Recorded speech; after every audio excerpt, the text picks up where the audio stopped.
प्यारे बच्चों, पिछले क्लास में मैंने समायोजन सहित अंतिम खाते में 6 बिंदुओं पर चर्चा कर लिया था।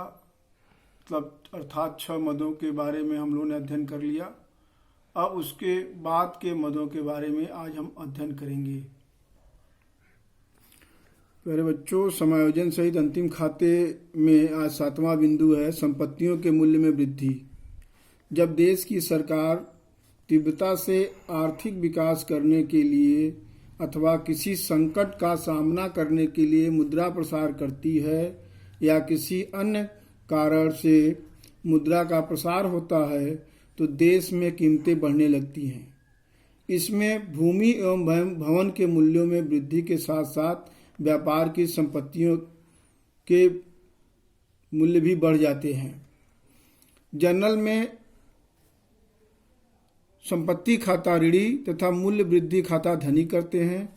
लेखा जब इसका समायोजना करेंगे तो उसमें लिखेंगे कि इसे लाभ हानि खाते के धनी पक्ष में लिखा जाता है तथा आर्थिक चिट्ठे में संपत्तियों में जोड़ कर दिखाया जाता है। जो वृद्धि होती है उसको लाभ हानि खाते के धनी पक्ष में लिख दिया जाता है तथा आर्थिक चिट्ठे में जो संपत्ति का मूल्य होता है उसमें इसको जोड़कर दिखा दिया जाता है। उदाहरण के लिए 1 अप्रैल 2017 को एक व्यापारी की पुस्तकों में भवन का मूल्य 5 लाख रुपए दिया गया है। 31 मार्च 2018 को भवन के मूल्य में 5% की वृद्धि करनी है। इसका जर्नल में लेखा कीजिए तथा लाभ हानि खाते एवं आर्थिक चिट्ठे में दिखाइए।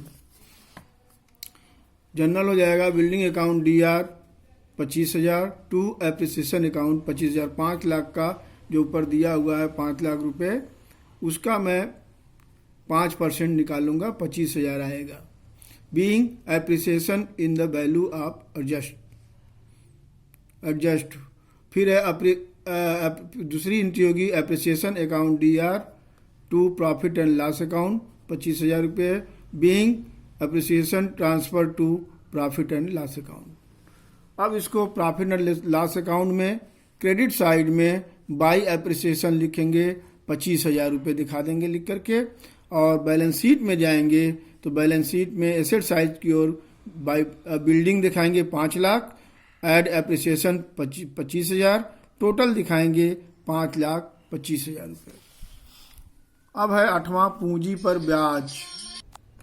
8वां है पूंजी पर ब्याज। व्यापार में एक उसके स्वामी द्वारा लगाई गई पूंजी उस व्यापार के लिए एक प्रकार का ऋण होता है। जोखिम के बदले अपने द्वारा लगाई गई पूंजी पर लाभ तथा पूंजी पर ब्याज चाहता है। इसलिए व्यापार के स्वामी को पूंजी पर एक निश्चित दर से ब्याज दिया जाता है। इसे ही पूंजी पर ब्याज कहते हैं। रोजनामचा में पूंजी पर ब्याज को ऋणी DR तथा पूंजी खाते को धनी CR करते हैं। इसका लेखा करने का नियम है, पूंजी पर ब्याज को लाभ हानि खाते के ऋणी पक्ष की ओर दिखाया जाता है। जो पूंजी पर ब्याज होता है उसको लाभ हानि खाते के ऋणी पक्ष की ओर दिखा देंगे। क्यों दिखाएंगे? क्योंकि व्यापार की दृष्टि से यह व्यय है तथा चिट्ठे में दायित्व पक्ष में पूंजी में जोड़ दिया जाता है। उदाहरण के लिए किसी व्यापारी ने 1 अप्रैल 2017 को 2 लाख रुपए की पूंजी लगाकर व्यापार प्रारंभ किया।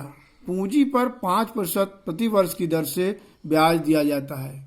वर्ष के अंत में जर्नल तथा अंतिम खातों का लेखा कीजिए। तो जर्नल की एंट्री हो जाएगी interest on capital account DR, उस पर निकाल लेंगे 5% 2 लाख पर 10,000, to capital account 10,000 by interest at the rate of 5% made on capital. Profit and loss account में इसको आप DR साइड में दिखाएंगे to interest on capital account 5%, 10,000 रुपये। जो आपने 10,000 रुपये इंटरेस्ट निकाला है उसको DR साइड में दिखा देंगे। फिर है बैलेंस शीट में जाएंगे तो बैलेंस शीट्स के लायबिलिटी साइड दायित्व पक्ष में कैपिटल में इंटरेस्ट को हम जोड़ देंगे। तो कैपिटल 2 लाख रुपए है, इंटरेस्ट ऑन कैपिटल 10,000, टोटल 2,10,000 रुपये हम दिखा देंगे। अब अगला है 9वां आहरण पर ब्याज। व्यवसाय के स्वामी द्वारा निजी प्रयोग के लिए निकाला गया धन माल का आहरण कहलाता है। जिस प्रकार व्यवसाय का स्वामी पूंजी पर व्यवसाय से आय प्राप्त करता है, उस लाभ प्राप्त करता है, उसी प्रकार आहरण पर उसे व्यवसाय को ब्याज देना होता है। रोजनामचे में आहरण खाते को ऋणी डीआर तथा आहरण पर ब्याज खाते को धनी सीआर करते हैं। लेखा का इसका नियम है कि आहरण पर ब्याज को लाभ हानि खाते के धनी पक्ष की ओर लिखा जाता है। जो आहरण पर ब्याज होगा उसका धनी पक्ष पर लिखेंगे, क्योंकि व्यवसाय की दृष्टि से यह आय है, तथा चिट्ठे बनाते समय आहरण में जोड़कर कुल योग को पूंजी में से घटा दिया जाता है। बस आज इतना ही। धन्यवाद।